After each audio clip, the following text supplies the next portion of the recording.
Assalamualaikum warahmatullahi wabarakatuh.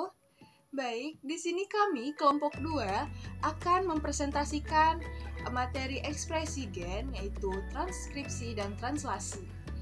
Kelompok 2 yang beranggotakan Miftahun Nisa, Mutiara Maiza Adinda, Nur Aisyah, Pasca Kristina, dan Siti Hanisa. Baik, apa-apa saja yang akan kita bahas di materi ini? Yang pertama yaitu pengertian ekspresi gen, kemudian sintesis protein, dan kemudian transkripsi. Nah, transkripsi ini terbagi menjadi dua, yaitu transkripsi prokariotik dan transkripsi eukariotik. Kemudian ada translasi. Kita masuk ke materi pengertian ekspresi gen. Apa sih ekspresi gen itu? Nah, ekspresi gen merupakan suatu proses penerjemahan informasi yang dikode oleh gen menjadi urutan asam amino dalam sintesis protein. Dalam sintesis protein, informasi genetik yang dibawa DNA akan disalin menjadi mRNA atau messenger RNA menjadi proses transkripsi. Selanjutnya, mRNA yang terbentuk diterjemahkan menjadi polipeptida melalui proses translasi. Nah, ekspresi gen adalah proses penentuan sifat suatu organisme oleh gen. Suatu sifat yang dimiliki oleh organisme merupakan hasil metabolisme yang terjadi di dalam sel. Proses metabolisme dapat berlangsung karena adanya enzim yang berfungsi sebagai katalisator proses-proses biokimia. Nah, enzim dan protein lainnya diterjemahkan dari urutan nukleotida yang ada pada molekul mRNA, dan molekul mRNA itu sendiri disintesis berdasarkan untaian cetakan DNA. Nah, gen tersusun dari molekul DNA sehingga gen menentukan sifat suatu organisme. Kita masuk ke sintesis protein. Nah, apa sih sintesis protein itu? Sintesis protein merupakan reaksi yang menghubungkan fungsi DNA dengan penyusun molekul tubuh, yaitu protein. Nah, protein yang dibentuk melalui sintesis protein akan mengalami banyak modifikasi, ada yang menjadi protein struktur, proteksi, dan enzim atau biokatalisator. Nah, semua proses atau reaksi dalam tubuh kita hampir tidak terjadi tanpa adanya enzim. Nah, hal ini membuktikan bahwa enzim itu sangat berperan bagi tubuh manusia. Nah, sintesis protein secara singkat dapat didefinisikan sebagai proses penerjemahan informasi yang ada pada DNA. Nah, yang mengkode asam-asam amino sehingga menjadi rantai peptida atau rantai protein. Dalam sintesis protein terdapat beberapa komponen yang berperan dalam sintesis protein. Apa saja ya? Nah, ada 4, yaitu inti sel, rRNA, tRNA, RNA polimerase. Inti sel merupakan lokasi di mana sumber informasi genetik berada, yaitu DNA. Nah, jadi informasi yang akan diterjemahkan pada sintesis protein berasal dari inti sel. Kemudian yang kedua, rRNA. rE-kasan merupakan lokasi di mana ribosom melekat. Selain itu, rRNA atau ribosomal RNA merupakan tempat terjadinya sintesis protein. Kemudian yang ketiga, tRNA. tRNA merupakan salah satu jenis RNA yang bertugas untuk mengikat asam amino dari sitoplasma. Nah, dan menggabungkannya dengan asam amino lain pada tahapan sintesis protein. Kemudian yang terakhir, RNA polimerase merupakan enzim yang berperan dalam proses perangkaian molekul RNA dari molekul DNA. Salah satu fungsi dasar yang harus dijalankan oleh DNA sebagai materi genetik adalah fungsi fenotipik. Artinya, DNA harus mampu mengatur pertumbuhan dan diferensiasi individu organisme sebagai sehingga dihasilkan suatu fenotip tertentu.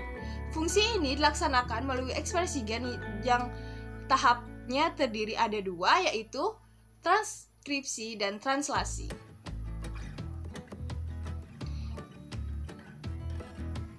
Ini adalah gambaran bagaimana proses transkripsi sel prokariotik yang saya sudah sebutkan tadi di awal, dan proses transkripsi dan translasi sel eukariotik.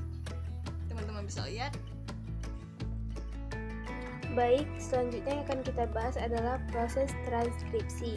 Proses transkripsi merupakan sintesis RNA dari salah satu rantai DNA, yaitu rantai cetakan ataupun sense. Sedangkan rantai komplemennya kita sebut dengan rantai antisense. Rantangan DNA ini yang ditranskripsi akan menjadi molekul RNA dan kita sebut dengan unit transkripsi. Lalu informasi dari DNA untuk sintesis protein akan dibawa oleh mRNA. RNA ini nantinya akan dihasilkan dari aktivitas enzim RNA polimerase. Adapun proses transkripsi ini memiliki karakteristik kimiawi yang serupa dengan sintesis DNA, yaitu adanya sumber basa nitrogen berupa nukleosida trifosfat. Lalu adanya untai molekul DNA sebagai cetakan. Sintesis berlangsung dengan arah 5 ke 3 seperti halnya arah sintesis DNA. Lalu gugus 3OH pada suatu nukleotida akan bereaksi dengan gugus 5 trifosfat pada nukleotida berikutnya, sehingga nantinya akan menghasilkan ikatan fosfodiester dengan membebaskan 2 atom pirofosfat anorganik atau PPI. Tahapan transkripsi. Nah, transkripsi ini berlangsung dalam 4 tahap. Yang pertama adalah pengenalan promotor. Nah, pengenalan promotor ini adalah tahapan di mana molekul DNA dapat digunakan sebagai cetakan dalam sintesis RNA. Kedua untainya akan dipisahkan satu sama lain di tempat-tempat terjadinya penambahan basa pada RNA. Selanjutnya, begitu penambahan basa selesai, maka kedua untai DNA ini akan segera menyatu kembali. Yang kedua ada inisiasi. Setelah mengalami pengikatan oleh promotor pada tahap pertama, RNA ini akan terikat pada suatu tempat di dekat promotor yang dinamakan tempat awal polimerase, sehingga yang nantinya terikat itu adalah RNA polimerase atau tapak inisiasi initiation site. Lalu yang ketiga adalah tahap elongasi. Pada tahap elongasi ini terjadi pengikatan enzim RNA polimerase beserta kofaktor-kofaktornya pada untai DNA, sehingga nantinya akan membentuk suatu cetakan kompleks transkripsi. Selama sintesis, RNA ini akan berlangsung kompleks transkripsi yang bergeser di sepanjang molekul DNA cetakan, sehingga nukleotida demi nukleotida nantinya akan ditambah kepada untai RNA yang sedang diperpanjang pada ujung tiganya. Lalu yang terakhir adalah tahapan terminasi.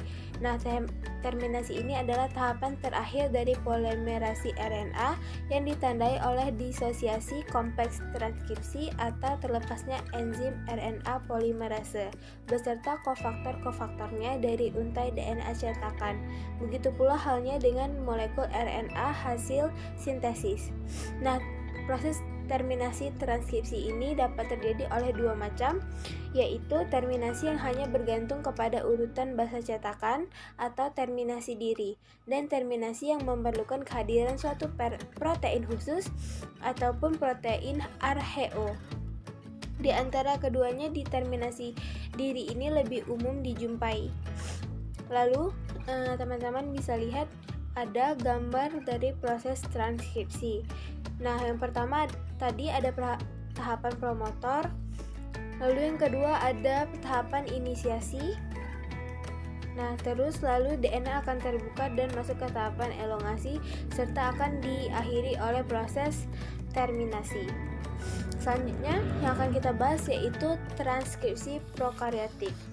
Nah, setelah melihat gambar yang tadi, transkripsi pada prokaryotik akan berlangsung dalam 3 tahap, yaitu inisiasi, elongasi, dan terminasi. Yang pertama yang akan saya bahas adalah inisiasi. Nah, inisiasi pada transkripsi prokaryotik ini akan meliputi 4 langkah. Yang pertama adalah pembentukan kompleks promotor tertutup, lalu pembentukan kompleks promotor terbuka. Yang ketiga ada penggabungan beberapa nukleotida awal perubahan konformasi RNA polimerase karena subunit alfa dilepaskan dari kompleks holoenzim. Baiklah, di sini saya Siti Hanisa akan melanjutkan penjelasan mengenai terminasi. Jadi pada bakteri E. coli ada 2 macam terminator. Yang pertama yaitu pengakhiran transkripsinya itu tidak bergantung pada faktor Rho atau RHO.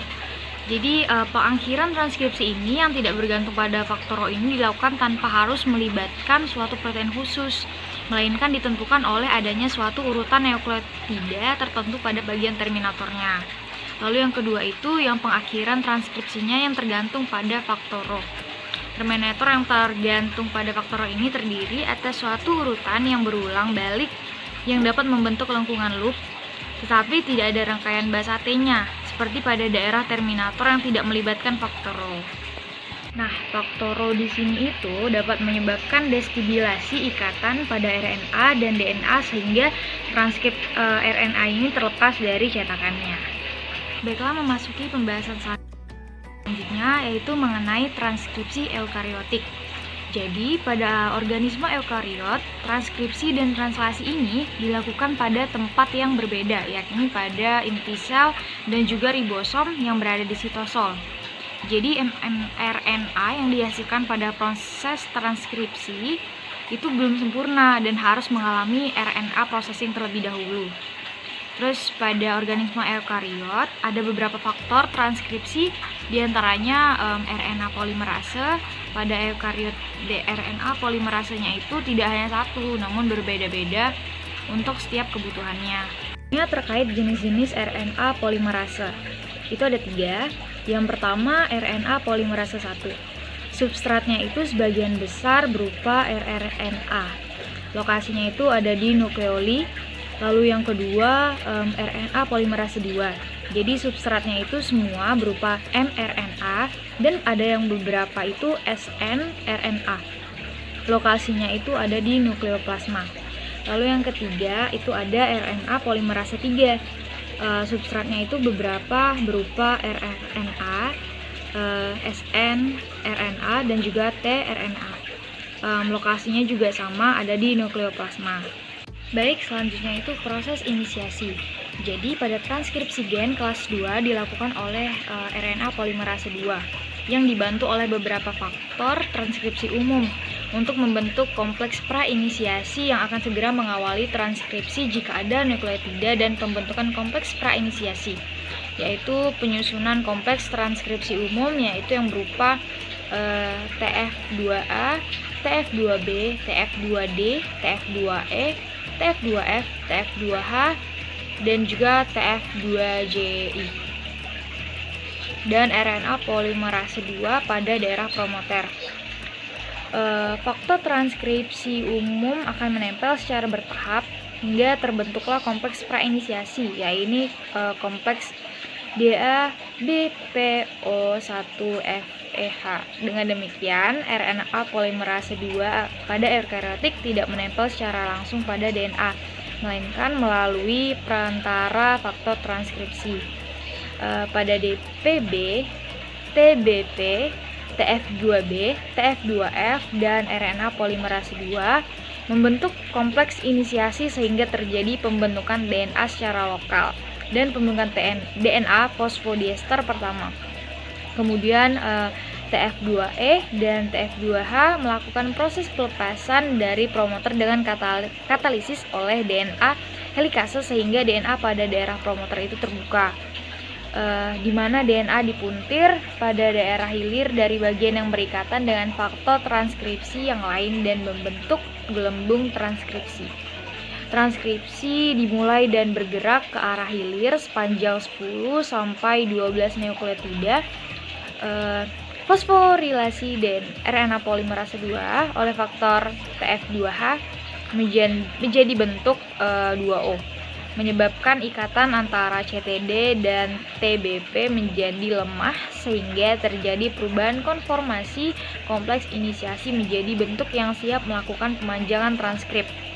Oke, di sini yang saya jelaskan di atas mengenai TF2B, TF2A itu maksudnya transcription factor 2A, transcription factor 2B dan seterusnya. Terus teman-teman bisa lihat nanti gambar di samping agar lebih jelas lagi. Selanjutnya mengenai elongasi. Jadi elongasi merupakan proses pemanjangan transkripsi pada eukariot dilakukan oleh RNA polimerase dengan distimulasi oleh faktor TF2S dan TF2F. Selanjutnya, aktivitas RNA polimerase dalam proses transkripsi ini tidak selalu dalam keadaan tetap. Kadang-kadang terjadi jeda pada suatu daerah yang disebut sisi jeda atau pausing site. TF2S berperan dalam mengurangi waktu jeda proses transkripsi pada sisi DNA yang cukup panjang. Sedangkan TF2F itu mengurangi waktu jeda pada daerah DNA yang acak. Lalu proses pemajalan transkrip akan berjalan sampai RNA polimerase 2 itu mencapai daerah terminatornya. Baik, sekian, terima kasih. Selanjutnya saya akan menjelaskan mengenai terminasi. Terminasi transkripsi dapat terjadi karena adanya aktivitas fosfatase yang spesifik untuk STD sehingga mengembalikan RNA polimerase 2 menjadi bentuk yang tidak dapat mengalami fosforilasi. Dalam keadaan tidak mengalami fosforilasi, pada eukariot proses transkripsi terpisah dari tempatnya. Dari translasi, transkripsi berlangsung di dalam inti, sedangkan translasi berjalan dalam sitoplasma sehingga membutuhkan perlakuan khusus. Pada eukariot, proses transkripsi terpisah, sedangkan translasi berjalan dalam sitoplasma sehingga membutuhkan perlakuan khusus. Nah, dalam proses pasca transkripsi, rMNA akan mengalami 3 tahap, yaitu adapun pasca transkripsinya yang pertama, capping. Capping dilaksanakan segera setelah transkripsi dimulai. Dilakukan oleh enzim guanili sampai transferase dengan menambahkan guanosin pada ujung 5 trisfosfat dengan posisi 5 ekson yang dilanjutkan dengan penambahan gugus metal pada N7 dari guanin nukleotida yang ditambahkan tersebut. Selanjutnya yang kedua, poliadenilasi. Sebagian besar mRNA eukariot mempunyai ruas poli pada ujung 3, sekitar 200 nukleotida basa ditambahkan pada ujung 3 hasil transkripsi primer oleh polimerasi untuk menjaga kestabilan molekul RNA di dalam sitoplasma. Pemotongan bagian intron pada rantai pre-mRNA dilanjutkan dengan penyambungan ekson. Setelah tahap ini, mRNA barulah bisa disebut matur mRNA dan siap untuk ditranslasi. Nah, di sini terdapat gambar capping dan poli. Selanjutnya yang ketiga, spilling intron. Proses spilling intron berlangsung melalui pembentukan lariat, yaitu suatu percabangan berbentuk cincin berekor. Secara umum, intron mRNA yang mengandung 3 unsur kondensus yaitu GU pada ujung 5 akson, AG pada ujung 3 dan runtutan basa FY, EPU, AFY dekat ujung 3. Pemenggalan intron akan menghasilkan ujung G5 pada intron dan pada ujung 3 ekson atau ujung donor. Ujung G tersebut kemudian akan membentuk ikatan 5-2 fosfodiester dengan salah satu adenosin pada kotak TACA-AC sehingga terbentuk struktur cincin berekor yang disebut lariat. Terakhir akan dilakukan pemenggalan pada ujung 3 intron dan menghasilkan ujung 5 akson yang terdapat di hilir intron tersebut yang disebut ujung penerima. Kemudian 2 ujung akson yang telah terbentuk, ujung donor dan ujung penerima disambungkan hingga membentuk mRNA matang. Nah, di sini terdapat gambar spilling intron. Selanjutnya saya Pasca Kristina akan melanjutkan materi selanjutnya, yaitu tentang translasi. Nah, pada proses translasi ini, sel menginterpretasikan suatu pesan genetik dan membentuk protein yang sesuai. Nah, pesan ini berupa serangkaian kodon di sepanjang molekul mRNA. Interpreternya ini adalah RNA transfer. Setiap tipe molekul tRNA ini menghubungkan kodon tRNA tertentu dengan asam amino. Ketika tiba di ribosom, molekul tRNA ini membawa asam amino spesifik pada salah satu ujungnya. Pada ujung lain terdapat triplet nukleotida yang disebut antikodon yang berdasarkan aturan pemasangan basa mengikat diri pada kodon komplementer di mRNA. tRNA mentransfer asam amino dari sitoplasma ke ribosom. Nah, asosiasi kodon dan antikodon ini harus didahului oleh pelekatan yang benar antara tRNA dengan asam amino. tRNA mengikat diri pada kodon mRNA yang menentukan asam amino tertentu harus membawa hanya asam amino tersebut ke ribosom. Nah, adanya ribosom memudahkan pelekatan yang spesifik antara antikodon tRNA dengan kodon mRNA selama sintesis protein. Nah, pada subunit ribosom dibangun oleh protein-protein dan molekul-molekul RNA yang disebut RNA ribosomal. Nah, pada translasi ini terbagi menjadi 3 tahap, sama seperti transkripsi, yaitu inisiasi, elongasi, dan terminasi. Nah, pada tahap ini semua memerlukan faktor-faktor protein yang membantu mRNA, tRNA, dan ribosom selama proses translasi. Nah, yang tahap pertama itu ada inisiasi. Jadi tahap inisiasi ini dari translasi terjadi dengan adanya mRNA. Nah, sebuah tRNA yang memuat asam amino pertama dari polipeptida dan 2 subunit ribosom. Nah, pertama, subunit ribosom kecil mengikat diri pada mRNA dan tRNA, inisiator khusus. Pada arah ke bawah dari tempat pelekatan ribosom subunit kecil pada mRNA terdapat kodon inisiasi AUG, di mana yang membawa asam amino metionin melekat pada kodon inisiasi. Nah, selanjutnya itu tahap elongasi. Jadi tahap elongasi dari translasi ini asam amino ditambahkan satu persatu pada asam amino pertama atau metionin.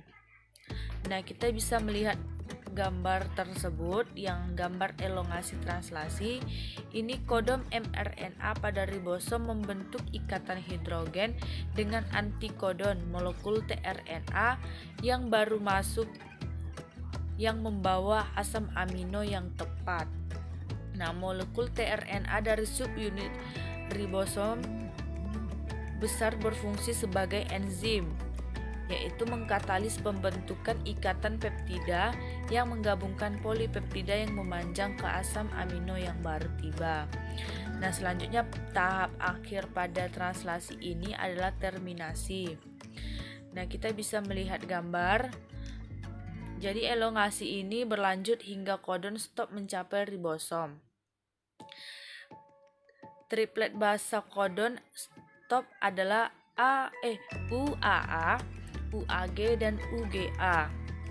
Kodon stop ini tidak mengkode suatu asam amino, melainkan bertindak sebagai sinyal untuk menghentikan translasi. Sekian penjelasan dari kelompok kami. Terlebih dan terkurang kami mohon maaf. Terima kasih.